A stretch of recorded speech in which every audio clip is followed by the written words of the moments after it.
Break के बाद स्वागत है आप सभी का सी न्यूज भारत में। खबर बरेली से है, जहां बहेड़ी पहुंचे एआईएमआईएम के दिल्ली प्रदेश अध्यक्ष शोएब जमई का चेयरमैन प्रत्याशी शादाब एसके ने कार्यकर्ताओं के साथ जोरदार स्वागत किया। इस मौके पर शोएब जमई ने कहा कि दिल्ली में पार्टी ने सिर्फ 2 सीटों पर ही चुनाव लड़ा था, जिसमें दोनों सीटों पर पार्टी के प्रत्याशियों ने 70,000 से भी ज्यादा वोट हासिल किए। उन्होंने कहा कि ओखला और मुस्तफाबाद की सीट पर अरविंद केजरीवाल प्रचार करने तक नहीं पहुंचे।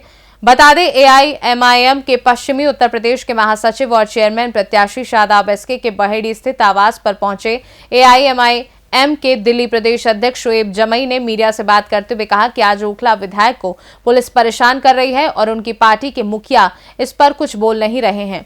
उन्होंने आगे कहा कि उनकी पार्टी को चुनाव में भाजपा की बी टीम बताया जा रहा था, जबकि ओखला विधायक के लिए एआईएमआईएम ही आवाज उठा रही है। उन्होंने कहा कि मजलिस हमेशा समाज के हर तबके की आवाज उठाने के लिए पूरी मजबूती के साथ खड़ी है।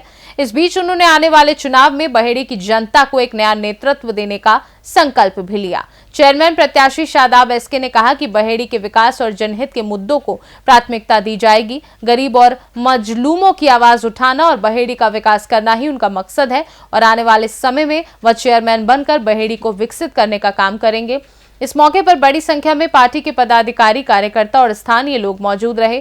शोएब जमई ने आगे क्या कुछ कहा, सुनिए। हमारे यहाँ के बहेड़ी के युवा नेता मजलिस के जिम्मेदार शादाब एसके साहब के यहाँ हमारा पहली बार आना हुआ और यूपी आगमन पर जो है हमें हमारी ख्वाहिश भी थी कि एक दफ़ा बहेड़ी जाना है।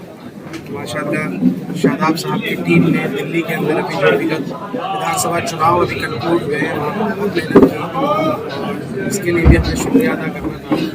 तो ये बहेड़ी आकर मुझे बहुत खुशी हुई। यहाँ के नौजवानों का जो जोश है और यहाँ के जो हमारे जिम्मेदार हजरात हैं उनकी जो मोहब्बत है और जिस तरीके से गर्मजोशी के साथ, ये बहुत बड़ी बात है कि मजलिस एक जमात की तरह कैसे अपने जिम्मेदारों की, अपने कायदों की इज्जत करती है, हौसला अफजाई करती है। ये हमारे लिए भी एक बहुत खुशी की बात है कि अब नॉर्थ इंडिया के अंदर जो हम समझते थे कि मजलिस किस तरीके से अपना एक जो है इस्टेब्लिशमेंट होगी और मजलिस और एमआईएम को लेकर लोगों की जो माइंडसेट लगातार बदल रही है और जो एक्सेप्टेंस बढ़ रहा है, ये बहुत खुशी की बात है और ये सिलसिला आगे भी जारी रहेगा। दिल्ली चुनाव की अगर बात करें, 2 सीटों पर आपकी पार्टी ने चुनाव लड़ा, लेकिन 2 में से एक भी सीट अगर वो नहीं जीत पाई, क्या लगता है क्या कमी कहाँ पर रह गई? देखिए, 40,000 33,000 73,000 लोगों ने जो वोट दिया है वो एमआईएम के भरोसे पर दिया, इस मुहिम का साथ दिया। उन 73,000 लोगों के जज्बात जो हमारे साथ जुड़े हैं, हम एक बहुत मजबूत विपक्ष की भूमिका निभाएंगे। हालांकि जो रिजल्ट हम एक्सपेक्ट कर रहे थे कि भाई हमारी 2 सीटें आने वाली है, 1 सीटें आने वाली है, वो किसी कारणवश नहीं आ सकी। बहुत सारे लोगों को आखिरी वक्त में यहाँ से वहाँ पे पैसे का भी बांटना शुरू हो गया और ये डर दिखाया जाता है कि भाई बीजेपी आ जाएगी, बीजेपी जीत जाएगी। ओखला में तो कोई बीजेपी आई नहीं, तो ये कंफ्यूजन भी लोगों को दूर हो रहा है। लेकिन माइंड सेट जो 70 सालों में बदला है, उसको बदलने में समय लगे। 40,000 लोगों का बदला है ना भाई, तो उसकी तो हमें अहमियत रखनी है ना, उनकी इज्जत रखनी है। और उन 40,000 लोगों को साथ लेकर और इधर 33,000, इन 73,000 लोगों को साथ लेकर अगर हम दिल्ली में चल रहे हैं तो ये बहुत बड़ी ताकत है। जब चाहे दिल्ली के अंदर बड़ा संग्राम खड़ा हो सकता है। आपको क्या लगता है मुस्तफाबाद के अंदर और ओखला के अंदर कौन विपक्ष की भूमिका निभा सकता है? हम निभाएंगे। कांग्रेस तो किसी रेस में नहीं है। आम आदमी पार्टी की हालत इतनी खराब हो रही है कि ये 22 विधायक बचेंगे नहीं बचेंगे नहीं पता, सब बीजेपी में शामिल होने वाले हैं आधे से ज्यादा। आप देखिए, तो अभी से शुरू हो गया खेल, तो जब बचेगा नहीं तो कौन बचेगा? फिर एमआईएम बचेगा। आज आप देखिए, ओखला के अंदर जिस अमानतुल्लाह खान साहब ने, जो आम आदमी पार्टी के तरफ से कैंडिडेट थे और विधायक बने, उन्होंने क्या डर दिखाया कि बीजेपी आ जाएगी और ये लोग पैसा लेके आए। सदर साहब के खिलाफ इतनी अटपटांग और बिल्कुल बद अखलाकी तरीके से उन्होंने बातचीत की और किस तरीके से यहाँ से उनके समर्थकों ने यहाँ से बदजुबानी। उसके बावजूद भी आज जब पुलिस डंडे लेकर उसके घर पहुंची है और उसको ढूंढ रही है अमानतुल्लाह खान को, तो उनके आका अरविंद केजरीवाल ने आवाज नहीं उठाई। आवाज किसने उठाई? एमआईएम ने। हमने आवाज उठाई। तो ये जेल भी जाते हैं तो हम ही आवाज उठाते हैं। पब्लिक को ये समझना पड़ेगा कि आप किसके साथ खड़े हैं। जब सदर मजलिस बैरिस्टर असदुद्दीन ओवैसी साहब मुस्तफाबाद और ओखला जाते हैं तो वहाँ फूल बरसते हैं, दुआएं बरसती है। अरविंद केजरीवाल की हिम्मत नहीं हुई पूरे चुनाव में मुस्तफाबाद और ओखला जाने की। क्यों? कि उसको पता था कि अरविंद केजरीवाल अगर मुस्तफाबाद ओखला गए तो उस पर जूते बरसेंगे, जूते बरसेंगे। ये वो आदमी है जो दिल्ली दंगों का जिम्मेदार है। ये वो व्यक्ति है जिसने यहाँ से मरकज बंद करवाए। ये वो आदमी है जिसने यहाँ से कुरान की बेइज्जती करने वालों को टिकट दिया, जिसने मुस्लिम इलाकों में लीडरशिप को खत्म करने का काम किया। तो ये तो छोटा आरएसएस, बड़ा आरएसएस जो है ना, ये रिचार्ज जो था, अब इसकी वैलिडिटी अब क्या है कि उनका काम निकल गया संघ का, तो उन्होंने केजरीवाल को साइड लगा दिया, बीजेपी फुल। इसलिए देखिए, हमारे लोग जो है ना नहीं समझ रहे इस बात को कि भाई हमको इसको, उन्हें लगता है कि भाई ये तो हमारा हमदर्द हो गया।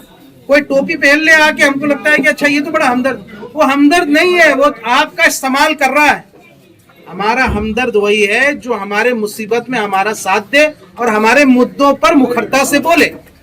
जो मुद्दे पार्लियामेंट में उठ रहे हैं, जो कानूनी तौर से बदलाव हो रहे हैं, उसका असर सिर्फ टीवी और मीडिया में नहीं हो रहा है।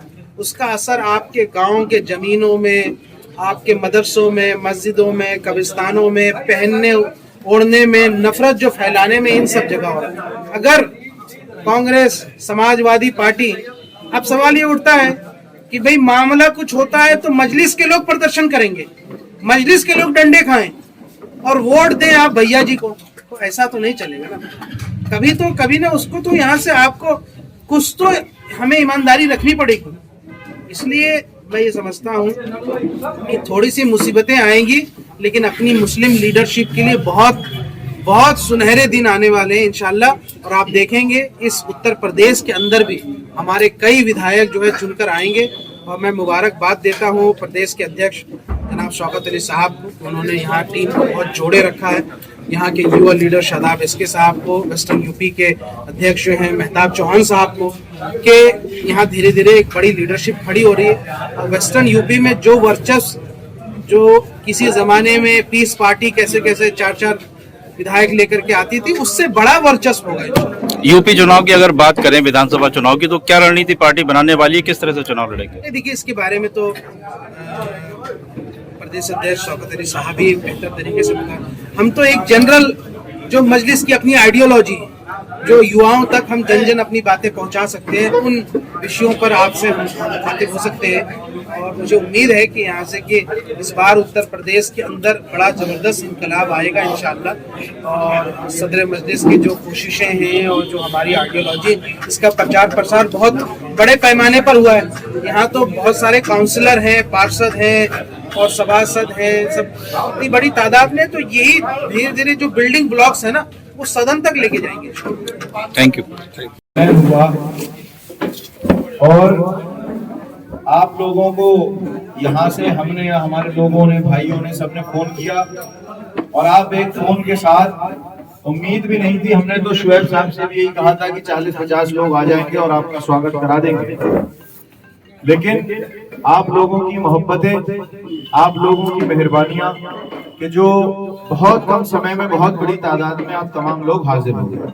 बरेली से सी न्यूज़ संवाददाता अब्दुल वाजिद की रिपोर्ट। जाहिर है दिल्ली चुनाव में असदुद्दीन ओवैसी ने मुस्तफाबाद और ओखला से उम्मीदवार उतारे, लेकिन पार्टी को जीत हासिल नहीं हुई। ओखला में शिफाउर रहमान दूसरे स्थान पर रहे, जबकि मुस्तफाबाद में ताहिर आपके अदील खान की हार का कारण बने। फिलहाल के लिए खास रिपोर्ट में बस इतना ही। देश और दुनिया की बाकी खबरों को जानने के लिए आप देखते रहिए सी न्यूज़ भारत।